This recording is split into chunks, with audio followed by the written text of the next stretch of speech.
Hey everybody, Dr. Chris Green here in Parker, Colorado. Wanted to check in with one more Invisalign video to kind of explain the process a little more clearly for those of you considering it.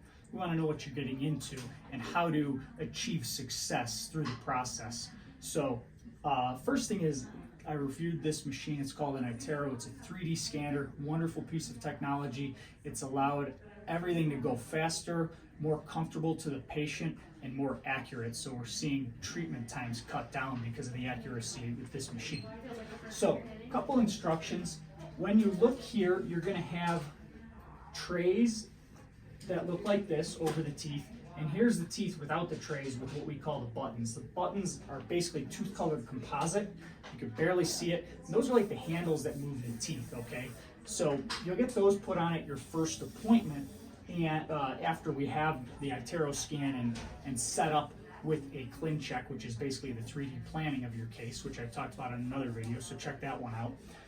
But in essence, you're going to want to be committed to wearing your trays for 23 hours a day. That means you're basically always wearing them unless you are eating or brushing and flossing, okay? We're going to instruct you to change the trays every 2 weeks, which means if you have a set of 20 trays, you're looking at 40 weeks. So each tray out of those 20 gets worn for 2 weeks at a time. Now, in many cases, we're cutting that down to 10 days per tray, which shortens that even further. So 200 days rather than 20 weeks, okay? Or, I don't know if I did the math right. We'll check it when you're here.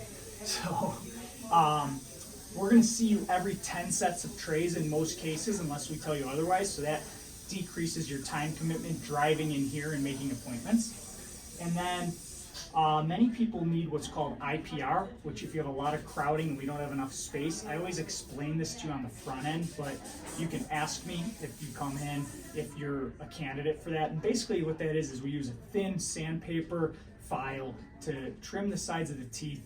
Doesn't damage them. It's very minimal. You can't even visually really see it, but it creates enough space so that we can move the teeth properly. This is done in traditional bracket and wire ortho too, so just know this is normal. If you haven't experienced it before, it's very common. We talked about the attachments or the buttons, which are those, and some people need rubber bands. It's still a thing, but it's a low percentage. And then refinements. Sometimes we get to the end of those 20 trays in this example, and you might say, I'd rather rotate this tooth a little more, or we need to dial in your bite or tweak it. So at the end of those 20 trays, sometimes we need an additional few sets to get us to the finish line and make it perfect for you, okay? So while wearing the trays, you're going to actually use a little rubber piece called a chewy to chew on for 15 minutes a few times a day to activate the bone and help things move faster. You're going to only drink water while wearing the trays. Now people still drink iced coffee and that, just use a straw. And you're going to brush and floss as normal, probably even more often after every meal before putting the trays on. We want to avoid a lot of sugary drinks because you can definitely develop cavities if you're not careful. We ask people to keep all of their prior sets of trays in case things aren't tracking and we have to go back. It's very rare, but in the times that we do have to, it's really saved us a lot of time and saved the patient when we've saved those trays. We can always print new ones, but this is more of an insurance policy. So that's the story. Let us know. We have a lot of financial options to help you afford this, but if now's the time to get started, give us a call, 720-845-5252. Again, we can use the Itero, run a simulation, and see if this is something you want to pursue for yourself. Thank you.